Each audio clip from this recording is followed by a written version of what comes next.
Non.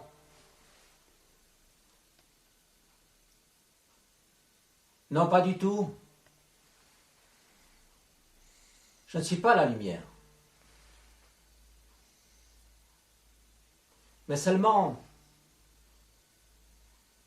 l'indigne envoyé de Dieu, l'indigne porteur de cette lumière. Je suis un homme, tout ce qu'il y a de plus ordinaire. Mais dans mon existence, il m'est arrivé des choses extraordinaires. Extraordinaires. Cela ne me met pas dans la fierté pour autant, tout au contraire. Parce qu'avec ce que j'ai vécu, je dirais au contraire que plus l'Esprit Saint m'a parlé, plus le Père éternel m'a parlé, plus notre Seigneur Jésus-Christ m'a parlé, la très sainte Trinité m'a parlé, je me sens vraiment petit et indigne de servir la très sainte Trinité.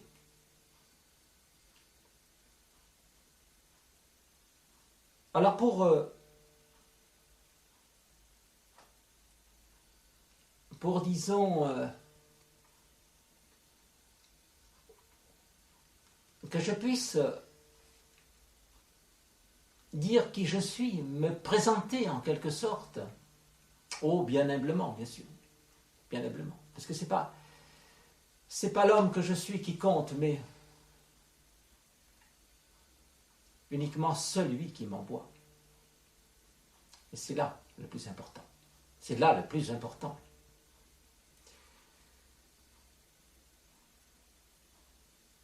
Pour me présenter, disons que je suis petit frère du Sacré-Cœur de Jésus, selon l'ordre de Charles de Foucault. Un petit frère ermite. Ermite. J'y tiens particulièrement parce que c'est ce que Dieu a voulu pour son humble et indigne serviteur. C'est ce que Dieu a voulu. Que je me fasse bien sûr petit et en même temps retiré du monde afin de mieux pouvoir recevoir tous les messages, toutes les révélations que Dieu m'a apportées tout le long de ma vie, de ma pauvre vie. Une vie bien pécheresse, bien entendu. Car en tant qu'homme, malheureusement, j'ai péché comme tout le monde, comme l'a fait d'autres avant moi. Je ne vais pas tous les citer, on connaît Saint Paul. Saint Paul qui est le plus grand criminel que la terre ait porté, et pourtant c'est lui qui a construit, ou tout du moins qui a apporté les premières pierres pour fonder l'Église catholique. Oh, puis il y en a eu d'autres dans le temps, notamment des saints, ne serait-ce que Saint Ignace de Loyola, par exemple. Et puis, ne serait-ce aussi que mon maître Charles de Foucault, bien sûr. Donc, en tant qu'homme qui n'a pas péché, bien sûr, on a tous péché. Mais Dieu est bon, Dieu est miséricordieux. Et à partir du moment où nous avons fait acte de contrition, où humblement, nous avons ressenti nos péchés du fond du cœur, eh bien Dieu nous pardonne. Donc je fais partie de cette catégorie de personnes, de pauvres personnes qui, malheureusement, a péché. Mais Dieu, dans sa grande miséricorde, m'a appelé à lui et m'a permis de le servir. Donc c'est pourquoi aujourd'hui, là, je parle devant vous en tant que témoin. Je dis bien en tant que témoin parce que c'est très important pour la suite de ce que je vais dire.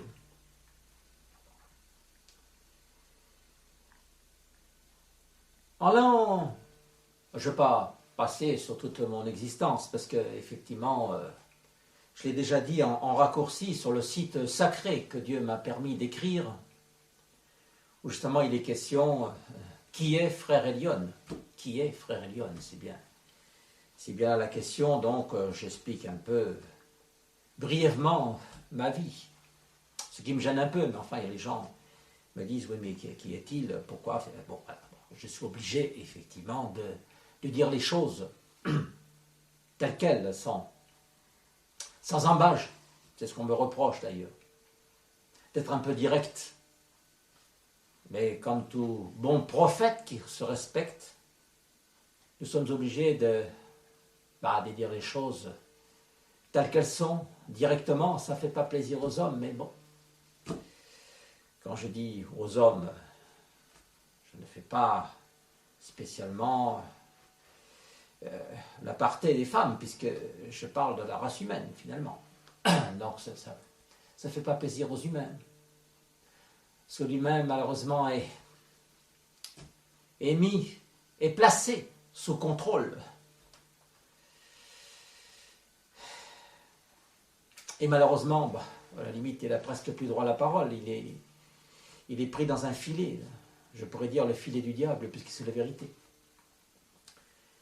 Mais bon, on ne va pas anticiper. Disons que en 2002, alors que je demandais à Dieu pourquoi toutes ces missions, qui suis-je, moi? Pourquoi toutes ces missions? Ne suis-je pas fou? Telle est la question. Ne suis-je pas fou?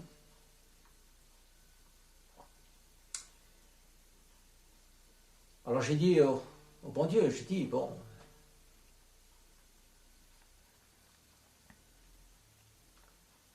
moi je ne peux plus continuer comme ça, parce qu'effectivement j'avais beaucoup de missions, concernant notamment le temple abbaye du Divin Cœur, que j'ai reçu en vision plusieurs fois, la croix glorieuse de Dozulé, de multiples révélations, des visions depuis 1975. J'avais reçu des grandes visions sur l'avenir de l'humanité jusqu'à la fin des temps. Et tellement d'autres choses encore. Tellement d'autres choses encore. Je me suis dit, est-ce que c'est pas, ça vient pas de moi? Est-ce que c'est pas un problème quelque part? D'abord, en premier lieu, c'est vrai que déjà en l'an 2000, ou 1999, quelque chose comme ça, lorsqu'il a fallu que je m'occupe des apparitions de Dozulé, j'ai demandé au bon Dieu, mais donne-moi quelque chose de patent, un miracle, quelque chose de... ou que je ne doute pas de cette révélation-là, parce qu'il y avait déjà beaucoup de personnes qui s'occupaient de l'affaire de Dozulé. Et effectivement, après avoir lu les messages, bien entendu, de notre Seigneur Jésus-Christ à Dozulé, à Madeleine-Aumont, là, à ce moment-là, j'ai demandé au bon Dieu, j'ai dit, c'est pas possible, je ne peux pas m'occuper de tout. Si je dois m'occuper également de cela, dis-le-moi, donne-moi. Alors, il faut savoir une chose, c'est que, à cette époque, j'étais en quelque sorte un handicapé, puisque j'avais une double scoliose avec un tassement de la colonne vertébrale, qui me faisait horriblement mal, d'ailleurs. Et si bien que je ne pouvais pas faire un seul mouvement, et j'étais obligé d'avoir un corset en acier qui m'avait été fait sur mesure. Et comme j'ai demandé à Dieu qu'il me fasse un miracle, quelque chose de patent, de façon à ce que je puisse ne pas douter de cette mission qui m'était encore de nouveau investie, le Seigneur, dans sa grande bonté, m'a redressé la colonne vertébrale, d'un seul coup, d'un seul. Et c'est étonnant, parce qu'à l'âge de 49 ans, c'est impossible. C'est impossible. Ça ne peut être qu'un miracle. D'ailleurs, les médecins, ils l'ont dit eux-mêmes, les médecins, ils ont dit, ça n'existe pas, il s'est passé quelque chose. Et effectivement, il s'est passé quelque chose, c'était bien un miracle, la colonne vertébrale s'est redressée toute seule. Bon, évidemment, je passe sur tous les événements. Celui-là est très important parce qu'il est tangible. C'est-à-dire que la photo, la radiographie, on peut la voir, quoi. On peut la voir sur le site sacré. Et ce n'est donc pas une invention. On pourrait dire que, bon, évidemment, j'ai vu d'autres choses, j'ai vu d'autres de miracles. Mais je ne peux pas le prouver. Là, je peux le prouver. C'est tout à fait différent. Et alors, en 2002, effectivement, j'ai demandé au bon Dieu, je dis, mais trop de choses, ça ne va pas. Ça ne va pas. Qui suis-je, moi, pour que je puisse avoir toutes ces missions pour un seul homme, pécheur de surcroît? C'est pas possible. Et alors, le bon Dieu, quelques jours après, a exaucé ma prière. Il m'a dit, enfin, non seulement il m'a dit,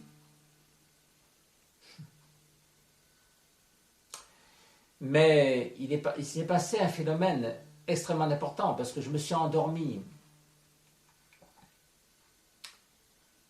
un après-midi, après la prière, donc de 15h, la grande prière de 15h, donc il devait être vers 16h, 16h30, quelque chose comme ça. Je me suis assoupi, disons, c'est pas le mot endormi, je me suis assoupi. Et d'un seul coup, mon âme est partie. Alors mon âme est partie dans un tunnel, une sorte de tunnel, et au bout de ce tunnel, ça a été rapide, hein, 2 secondes peut-être, 2 secondes. Je ne peux pas calculer. C'était extrêmement rapide. Et au bout de ce tunnel, il y avait la lumière. Il y avait une grande lumière. Je suis allé dans cette lumière, et au bout de cette lumière, j'ai vu du monde. Beaucoup de gens. Des gens qui étaient là, qui me souriaient d'ailleurs. Ils étaient vêtus de blanc, enfin bon, c'était... Il y avait des gens que je connaissais, mais c'était un peu loin, d'autres que je ne connaissais pas, des personnes, une multitude de personnes, de ci, de là. Puis d'un seul coup, je vois arriver notre Seigneur Jésus-Christ. Il avait les bras écartés comme ça. Et il souriait.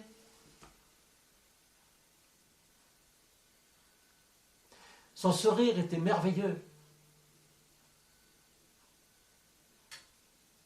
Mais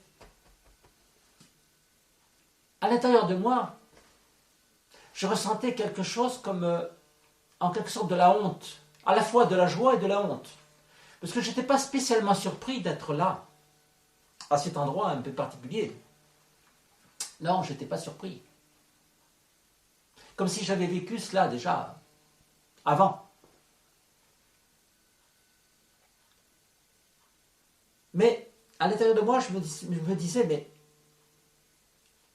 je ne suis pas digne d'être là. Je vois notre Seigneur Jésus-Christ qui s'approche de moi, les bras écartés, avec un sourire jusque-là. D'ailleurs, c'était ce visage. Il savait ce que je ressentais, il savait tout. Et il n'avait pas besoin de me parler avec une bouche. Il me parlait télépathiquement. Et il m'a dit, relève-toi, je t'ai pardonné. Et ça, c'est extraordinaire. Alors bon, je passe, bien sûr, parce que sinon... Après, il m'a emmené effectivement dans une salle, enfin on peut appeler ça une salle, je ne sais pas. Une salle étrange, parce qu'elle n'avait pas de coin, elle n'avait pas de... C'était bizarre. Il Il y avait des lumières qui passaient du jaune au blanc, bon, un peu diffus comme ça. Et dans cette salle-là, effectivement, j'ai vu beaucoup de choses. Et c'est là que j'ai, bien que je le savais, parce que ça m'avait été dit depuis l'âge de 6 ans, parce que ça fait quand même depuis l'âge de 6 ans que le Père m'apporte un enseignement, bien sûr. Mais là, j'ai vu, et j'ai vu de mes yeux, mes vies antérieures. Alors oui, je sais, je suis religieux, j'appartiens à l'Église catholique, traditionnaliste.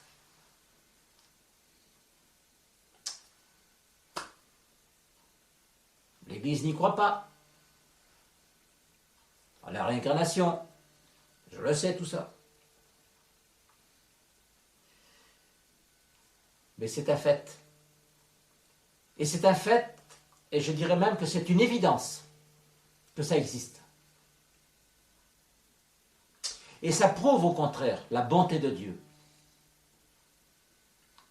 La grande bonté de Dieu et sa miséricorde. Parce qu'en vérité, avant, bien avant, au début du temps, des temps,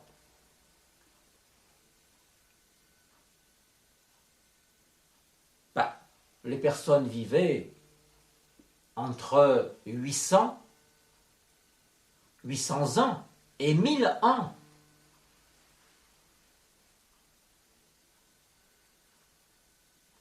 Et maintenant, on vit quoi? Entre 80 ans et 100 ans, à peu près. Il s'est donc passé quelque chose. Effectivement, il s'est passé quelque chose. Cela s'est produit à la tour de Babel. À la tour de Babel, comme tout le monde le sait, si vous avez lu la Bible, la Sainte Bible,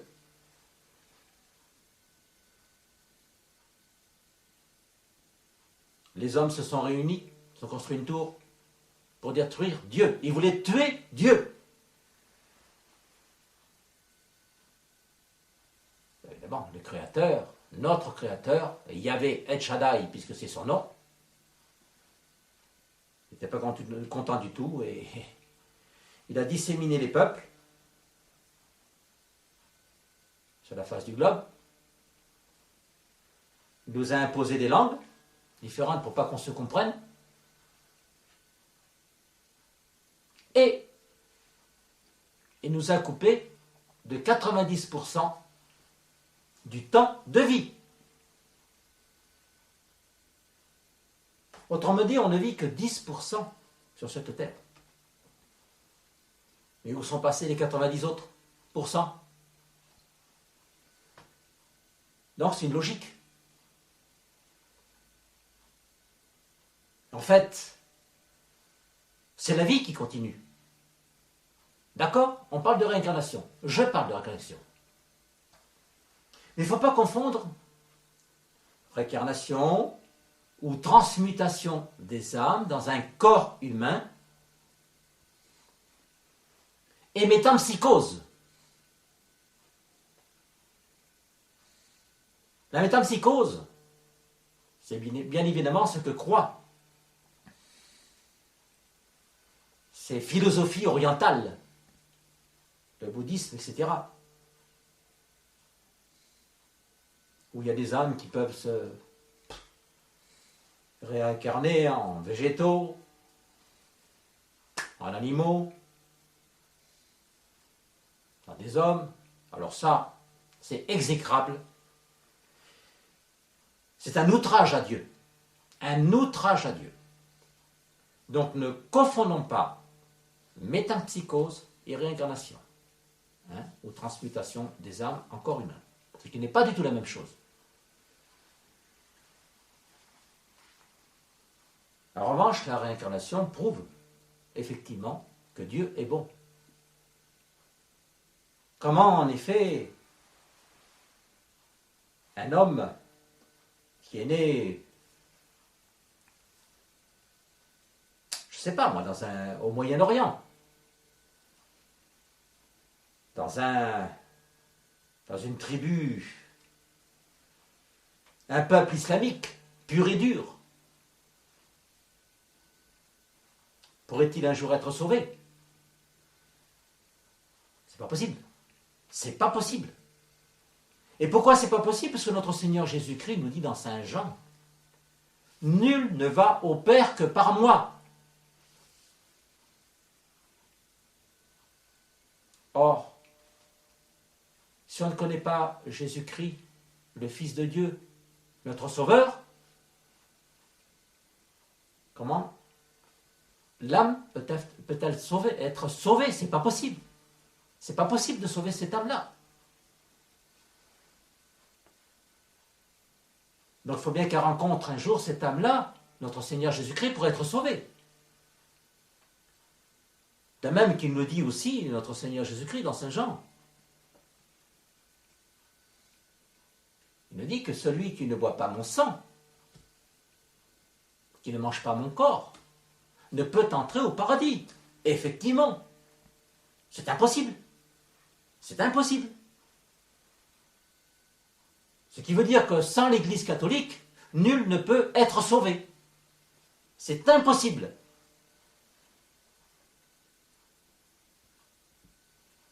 Alors donc il faut penser, réfléchir à tout ça. Bon, oui, moi il y a longtemps, je sais que la réincarnation, ça existe, puisque Dieu me l'a toujours dit, bon, évidemment.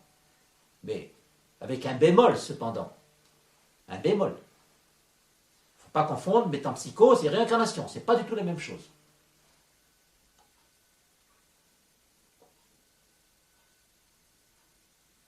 Alors, bon, ce sont des réflexions qu'il faut se faire en ce qui concerne cette affaire-là qui est importante. Cette affaire-là qui est importante parce que, en tant que témoin, humble témoin de ce que j'ai vu, je dis ici ouvertement que j'ai vu toutes mes vies. J'en ai eu 11 exactement. 11 vies. Lorsque je me suis retrouvé dans cette salle, là-haut, quand je dis là-haut, c'est une façon de parler, parce que la vérité, il n'y a pas de haut, il n'y a pas de bas, de même qu'il n'y a pas de temps, il n'y a pas d'espace.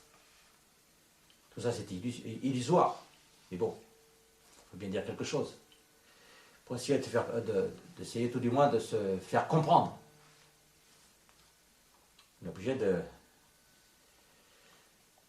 travailler avec le temps, avec l'espace, avec les hauteurs, etc. Ce qui n'est pas du tout le cas au ciel. Puisque le temps n'est pas du tout le même, d'ailleurs.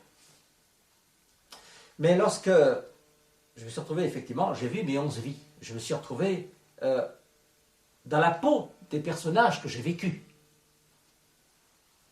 Oh, j'ai vu aussi mes péchés, ça c'est pas drôle. C'est pas drôle de se retrouver face à ces péchés. Il n'y a personne qui nous juge. Oh, il y a sûrement quelqu'un, bien sûr.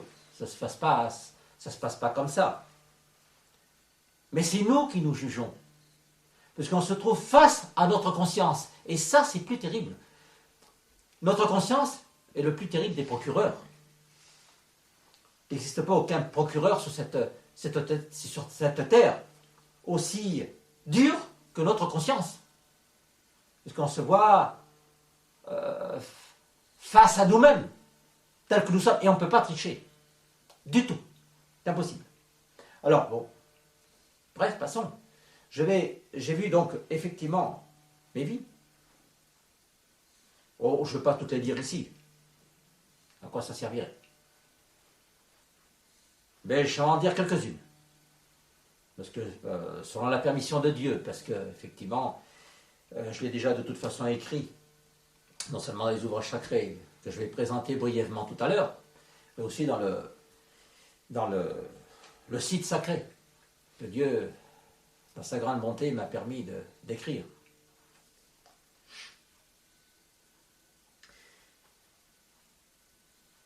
parce que c'est important. Et j'ai seulement le droit de le dire, j'ai eu le droit de le dire qu'en 2010. Je le savais, enfin, je l'ai su en 2002, bien sûr, mais je n'avais pas le droit de le dire avant 2010. À partir de 2010, effectivement, je me suis révélé. Je me suis révélé d'abord en tant que,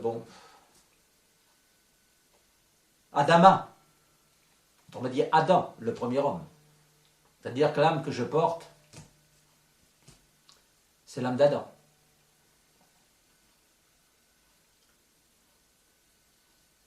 J'ai eu d'autres vies ensuite, que je ne dirai pas. Puis, j'ai reçu beaucoup plus tard, parce qu'il faut savoir qu'Adama, quand même, a gravement péché, puisqu'il a été dans la désobéissance. Il a amené l'humanité à sa perte. Puisque Adam, comme vous le savez très bien, a écouté sa femme, Hawa, Ève, qui l'a trompée, qui elle-même a été trompée par Lucifer, le serpent.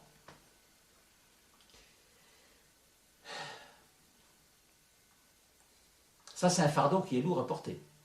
Que c'est pas pour moi une fierté, de dire ça. C'est pas une fierté. Du tout.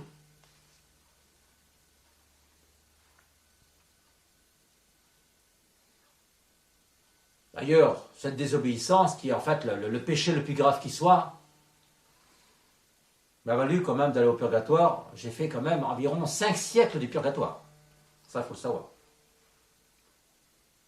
Je suis revenu sur terre aussi pour payer également des fautes, puis aussi surtout pour amener des âmes à Dieu, parce que c'est ça le but, toujours. Amener des âmes à Dieu, sauver des âmes, évangéliser. Et après Adama, j'ai été, je ne parle pas des autres vies, j'ai été Élie.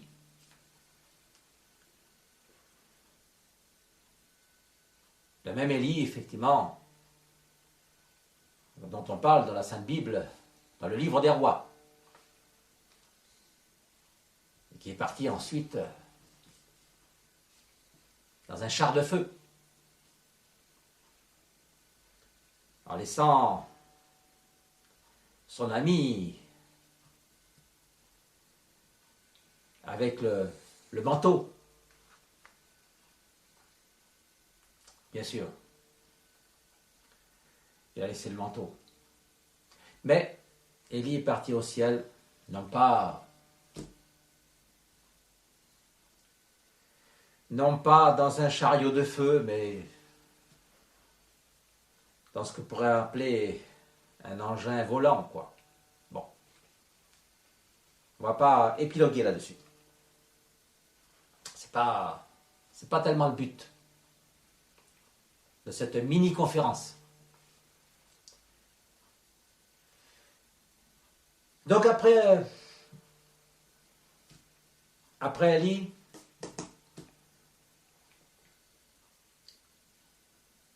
j'ai été Jean le Baptiste. Jean le Baptiste.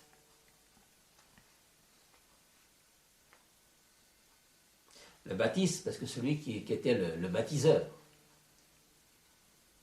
L'immergeur, plus exactement. Puisqu'il baptisait tout le monde, il a même baptisé notre Seigneur Jésus-Christ. Donc il fallait quand même que Jean le Baptiste soit un personnage relativement important pour baptiser notre Seigneur Jésus-Christ. Et ce n'est pas n'importe qui aurait pu le faire. Donc effectivement, Jean le Baptiste portait aussi l'âme d'Élie. Et il faut savoir que Élie était pas seulement un thaumaturge, mais il était grand prêtre, selon l'ordre de Melchisédek. Nous savons tous qui est Melchisédek. Le roi de Salem, actuellement Yerushalayim ou Jérusalem, la ville de la paix. Il était prêtre du Très-Haut, donc bien sûr, c'était notre Seigneur Jésus-Christ.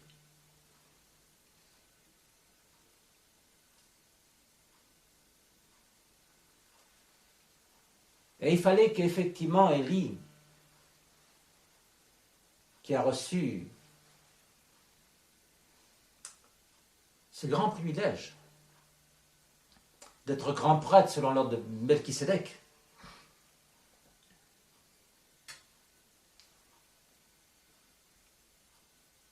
on n'était pas nombreux, puisque nous ne sommes que 3. Il y avait Aaron, le frère de Moïse, Moïse. Il y avait Élie et l'apôtre Pierre, Saint Pierre. Donc nous ne sommes pas nombreux à avoir reçu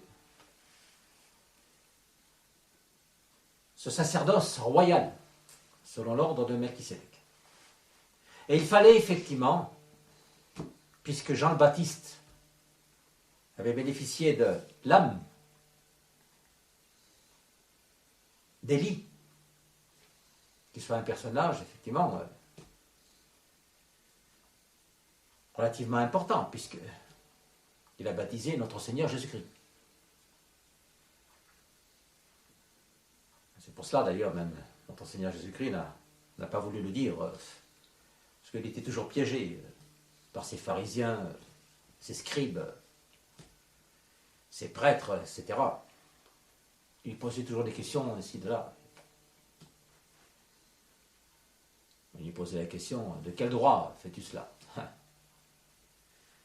Notre Seigneur Jésus-Christ leur répond, mais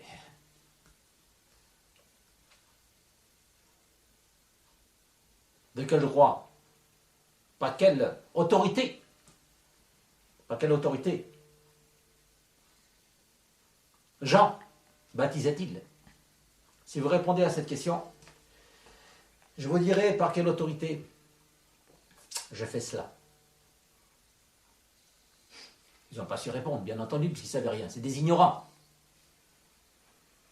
Ils se vantaient, ils se targuaient de savoir tout, et finalement, ils ne savaient rien. Ou on est exactement dans le même cas aujourd'hui,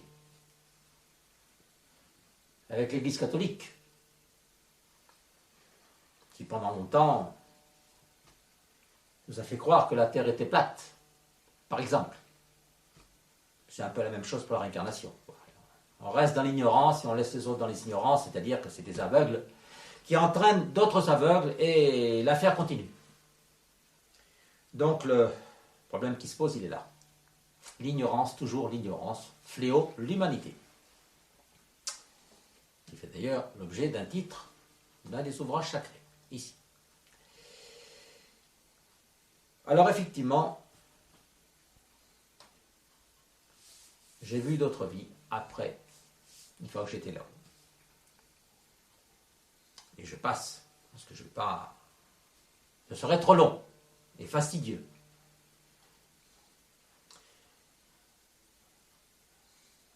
Et après être passé dans cette pièce où j'ai vu toutes mes vies antérieures, en tant que témoin, et c'est là que je peux parler en tant que témoin,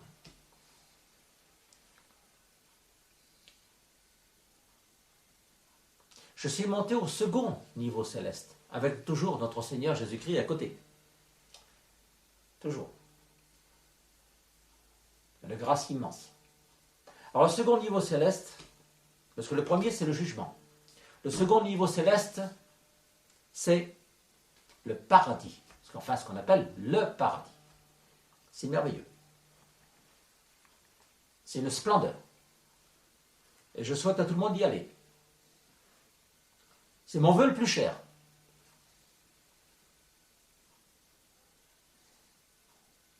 Je ne vais pas perdre mon temps ici à le décrire.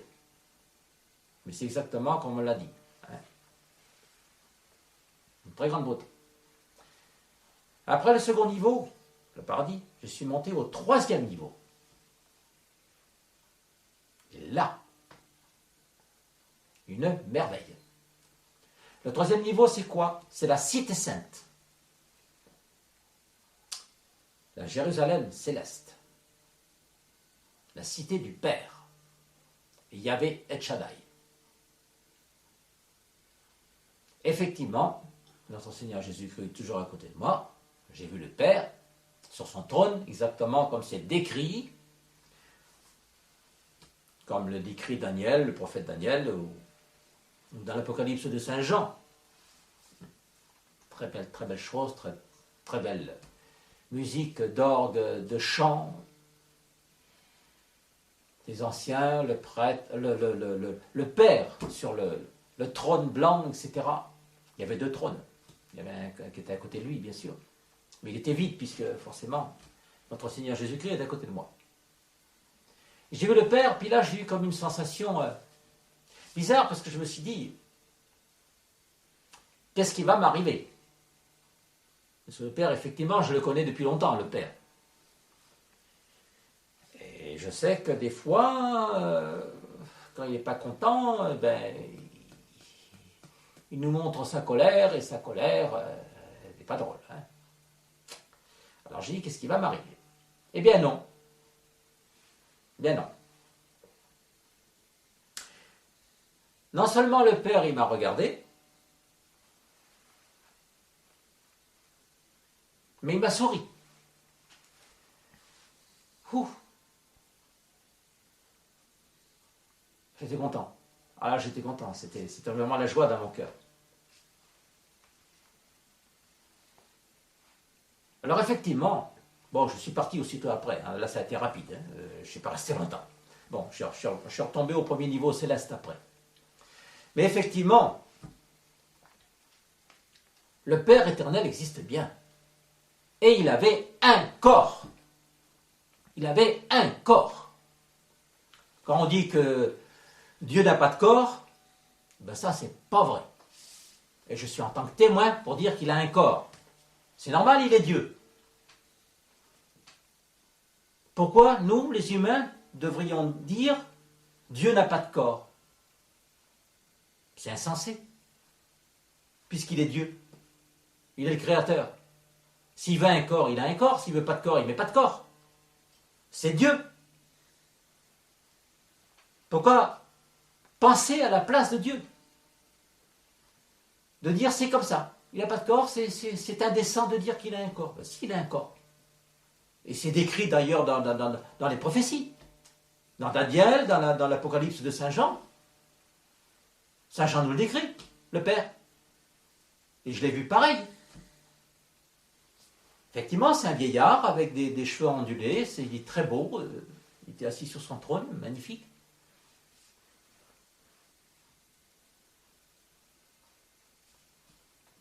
Non, il ne faut pas parler à la place de Dieu. Et c'est le problème des hommes. Ils se figurent que, ils croient que, ils se figurent que c'est comme ça, et c'est pas autrement. Mais ça, c'est de la prétention, ça, c'est de l'orgueil, ça.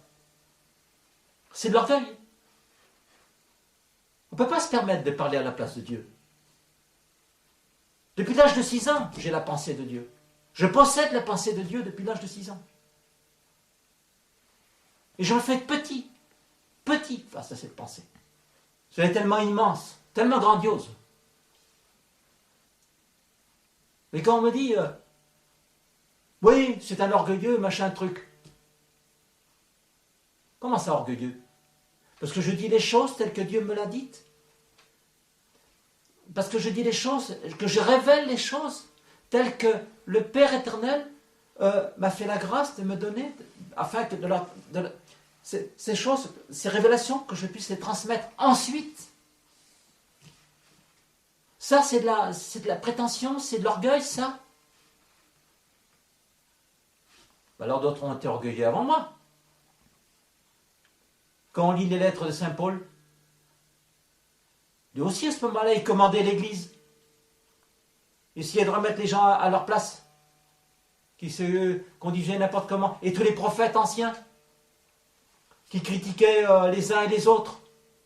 Ils ne tenaient pas compte de ce que disaient les uns et les autres, parce que c'était des hommes ou des femmes qui leur disaient n'importe quoi. Mais le prophète, lui, il a pour mission, qu'est-ce qu'il a pour mission? De dire exactement ce que dit Dieu. Et non pas de dire ce que disent les hommes. Sinon, il invente. On n'est pas là pour inventer. On est là pour dire les choses exactes, la vérité et la volonté de Dieu. Sinon, c'est n'importe quoi.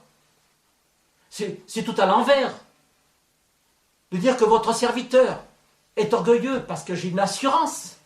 Oui, j'ai l'assurance. J'ai l'assurance parce que j'ai la foi. Et en tant que témoin, je sais ce que j'ai vu. Parce que je n'ai pas seulement vu les trois parties supérieures. Le premier, le second et le troisième niveau. Je n'ai pas seulement vu ça. Mais j'ai vu les trois niveaux inférieurs. C'est-à-dire que j'ai vu le purgatoire. J'ai vu l'enfer et j'ai vu la géhenne. Donc tout ça existe. Et en tant que témoin, je le dis. En tant que témoin, je suis inscrit dans l'Apocalypse de Saint Jean. Les deux témoins. Certes, pour le moment, je suis tout seul. En tant que réincarnation d'Élie, je suis tout seul pour l'instant. C'était prévu comme ça. Pas seulement dans l'Apocalypse de Saint Jean, mais aussi la Sainte Vierge Marie, la Salette. Elle a bien dit. Moïse et Élie vont revenir.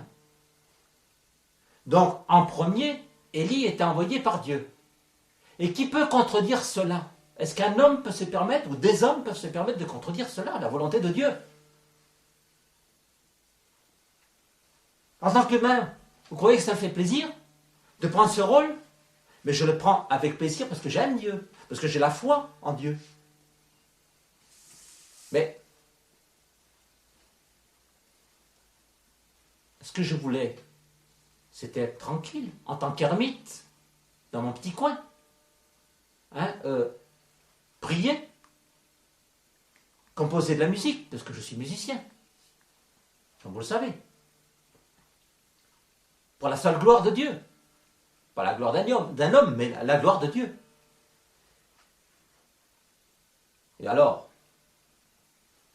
pourquoi des hommes se permettent de dire « il est orgueilleux » ? Ah, c'est facile de se cacher. Mais qui est orgueilleux? Est-ce que c'est celui qui dit la vérité, qui appartient à Dieu? Parce que le prophète n'a pas le droit de mentir, ça lui est interdit. Et à chaque jour, justement, je pense à cela, je prie tous les jours. Je me fais petit devant Dieu. Et je demande à Dieu, surtout, que je ne commette pas une seule faute. Parce que je n'ai pas droit à l'erreur. Parce que Dieu lui, il me pardonnera pas. Parce que si je commets une erreur, si j'emmène le monde dans le mauvais chemin, qu'est-ce qui va se passer pour mon âme? J'irai en enfer. Et j'y tiens pas du tout. Pas du tout. Ce que je suis en train de suivre, c'est la couronne de justice. Comme le suivait Saint Paul. Pour ça, il faut la mériter, bien sûr. Et pour la mériter, il faut être humble de cœur. Donc ça n'a rien à voir. Et charitable. Ah, on m'a dit aussi que je n'étais pas charitable. Facile. Tout ça parce que je dis à tout le monde de se conduire comme ça et pas comme ça. Facile. Quand on est dans le confort, on ne veut pas être dérangé, bien sûr, on peut dire n'importe quoi. Et c'est le cas. C'est le cas. Alors après avoir vu tout cela, parce que bon, c'est assez long quand même, après avoir vu tout cela, je suis redescendu dans mon corps. Dieu m'a permis de redescendre, mon âme est redescendue dans mon corps. Et après j'ai compris, bien sûr, qui j'étais. J'ai compris qui j'étais. Et c'est pas pour autant que je me crois plus important les uns que les autres, que les autres, je veux dire, parce que, au contraire, je me considère, je le répète, petit. D'ailleurs, le Seigneur il m'a dit, reste petit avant de grandir. Ça fait partie des messages. Alors bon, là c'est une introduction qui était un peu longue. Mais il fallait quand même dire quelque chose de sensé, j'espère tout du moins, par l'Esprit Saint qui m'anime en ce moment. Et justement, puisqu'il est question de l'Esprit Saint, non seulement l'Esprit Saint m'a fait écrire un site sacré, mais il m'a fait écrire 7 ouvrages sacrés. Puisqu'effectivement, c'est la continuité de la Bible, de la Sainte Bible. On nous dit, oui, la révélation est faite. Ça, c'est vite dit, la révélation est faite. Et pourtant, dans l'Apocalypse, à la fin de l'Apocalypse de Saint Jean, le dernier livre de l'Apocalypse de Saint Jean, qu'est-ce qu'il est écrit? Qu'est-ce qu'il est écrit? Qu'il ne fallait pas le fermer, le livre, qu'il ne fallait pas le clore, le livre. Ça veut dire qu'il n'est pas terminé. Il n'est pas terminé. La révélation n'est pas terminée. Et la révélation, la voilà. Et ce n'est pas fini. Il y a 7 ouvrages ici. Il y en a encore 2 autres, mais qui paraîtront qu'après les événements. On y reviendra après, mais il y aura des événements terribles qui vont survenir. En tant que prophète, je les connais, ces événements. Et je sais pourquoi ils surviennent. Je connais l'avenir jusqu'à la fin des temps. Donc après ces événements, il sera question de faire paraître les 2 autres ouvrages sacrés. Pour l'instant, il y en a eu un premier qui a été écrit, en 2002, qui s'appelle L'appel de Dieu, la mission et les prophéties. Que voici.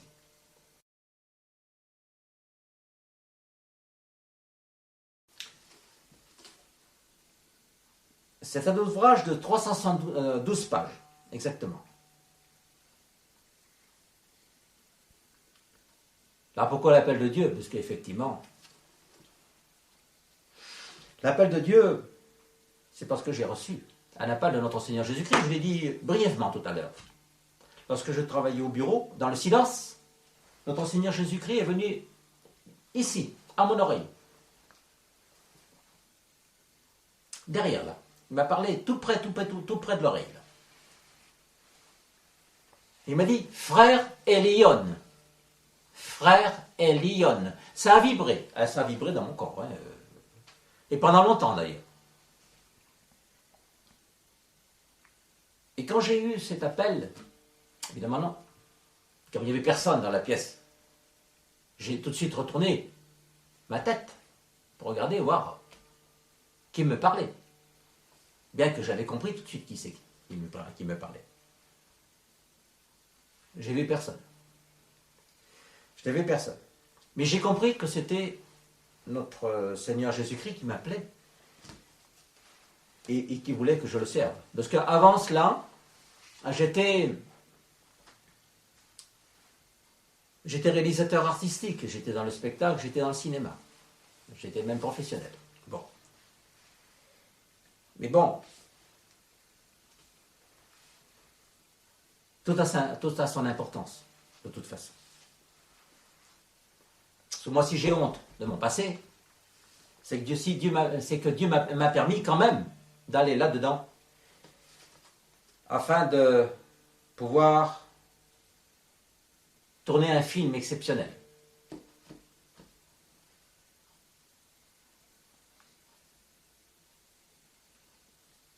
Qui s'appelle L'Ultime Alliance. Donc voici le scénario.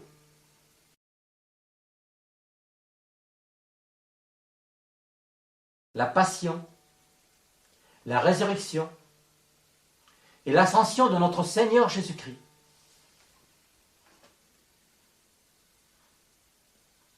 Comme jamais, il n'a été tourné sur cette terre. Aucun réalisateur a réalisé un film de cette ampleur. Alors effectivement, c'est une œuvre magnifique. Parce que ceci est l'ultime évangile de notre Seigneur Jésus-Christ. Alors, c'est un scénario, bien sûr. Mais c'est aussi la vérité. C'est un évangile. Évangile qui a été travaillé dans la prière, l'écoute de l'Esprit Saint, le jeûne.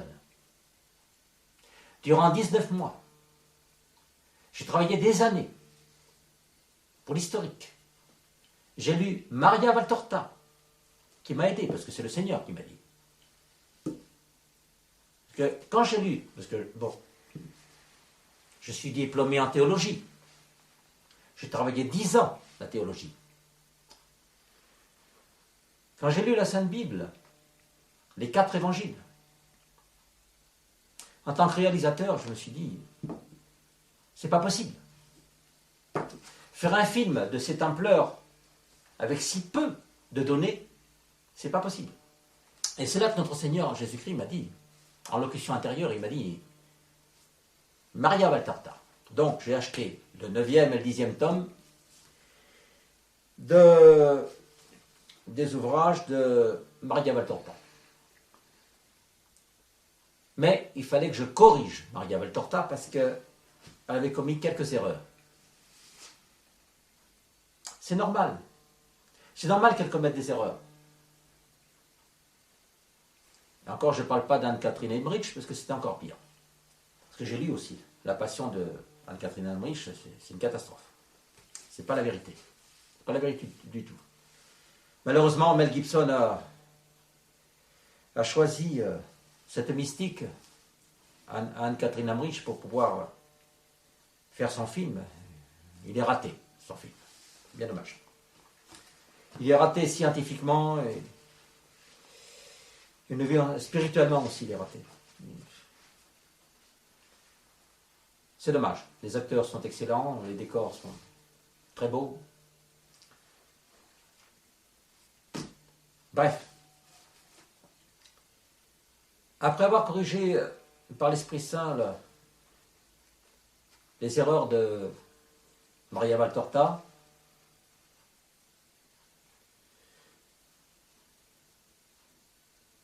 j'en ai rédigé un scénario, par la grâce de Dieu. Ce scénario devait servir à faire un film, un grand film, grandiose, 4 heures à l'écran. Malheureusement, critique, et encore critique, et encore critique. De l'Église catholique, notamment, bien évidemment.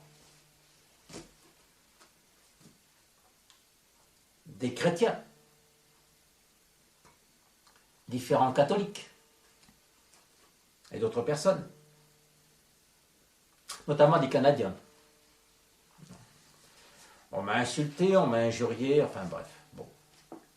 Le film n'a pas pu être tourné. Qu'est-ce que j'avais demandé? Plutôt, qu'est-ce que Dieu avait demandé? Que nous réalisions ce film à partir de ceux qui ont la foi en Christ, c'est-à-dire à partir des chrétiens, particulièrement des catholiques.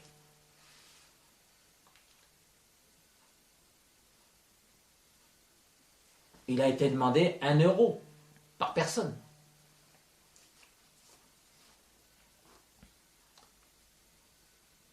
Et je pense qu'avec 2,5 millions d'euros, maximum 3 millions d'euros, on aurait pu le réaliser, parce que on avait tout. On nous avait prêté un terrain, des bâtiments, etc. On avait des chevaux, on avait tout. Une équipe de maquillage, une équipe de tournage, enfin tout le reste. Malheureusement, ça ne s'est pas fait. Et c'est terrible. Oh, les décors ont été tournés, ceci dit, en Israël. Hein. On a réussi d'obtenir quelques fonds pour tourner les décors en Israël. Parce qu'il était question de tourner sur un fond chroma, un fond vert. Et puis rajouter ensuite les décors par-dessus. Mais bon, Ça ne s'est pas fait. Malheureusement, je le déplore. Le Père éternel, d'ailleurs, le déplore aussi, parce que nous allons avoir un châtiment. Le châtiment, il était en suspens, il n'était pas... C'était pas une prophétie... Elle y était, la prophétie, d'accord, mais elle était en suspens. Parce qu'une prophétie, ce n'est pas toujours une fatalité. Et alors, le Père furax, bien sûr. Sa fureur, il va y avoir un châtiment à cause du fait que le film ne s'est pas réalisé. Et ça, c'est terrible. Terrible, terrible. Parce que ce film aurait servi à évangéliser des millions, voire des milliards de personnes. Puisque l'Église n'évangélise plus. L'Église ne fait que défoncer des portes ouvertes. Encore, je ne parle pas de l'Église de Vatican II, puisque celle-ci est sous l'égide de la franc-maçonnerie. Donc, ce n'est plus l'Église du Christ. Attention, je ne juge pas l'Église du Christ. Parce que l'Église du Christ est une, sainte, catholique et apostolique. Et ça, c'est incontestable. Mais les hommes qui l'en composent sont imparfaits. Et malheureusement, ils ont suivi le démon au lieu de suivre Dieu. Mais ils n'en savent rien. Ils croient toujours être sous la bannière de Dieu alors qu'ils sont sous la bannière du diable. Et c'est ça qui est terrible. C'est affreux. Malheureusement, il est trop tard pour réaliser l'ultime alliance. Parce que les événements s'accélèrent. Et il faut 3 années pour tourner un film. Même si un réalisateur, un producteur devait apporter 600 millions d'euros, puisque c'est le prix d'un film normal, c'est ce qu'a versé Mel Gibson pour son film, qui a été raté d'ailleurs. Et voilà. Donc même s'il y a 600 millions aujourd'hui qui arrivent sur la table, il sera trop tard parce qu'il faut 300 pour préparer et tourner un film et le produire, etc. etc. Bon, c'est pas simple. Donc à la suite de cela, il y a eu des critiques, bien sûr. On m'a critiqué de part et d'autre, les journalistes, les gens qui ne savent pas ce qu'ils disent, ni ce qu'ils font, bien entendu. Par ignorance.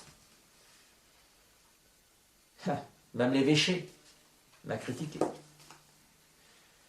Et c'est pour ça qu'il a été écrit là, l'ignorance fléau de l'humanité.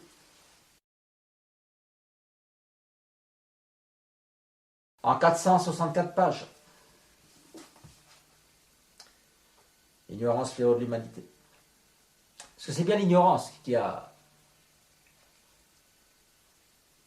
mis en l'air ce film. C'est bien dommage. Donc il y a effectivement tous ces barrages qui ont eu lieu, etc., etc. Tout est dans cet ouvrage sacré. Il y a plus d'autres choses qui est là-dessus. Il y a aussi le voyage au ciel, etc.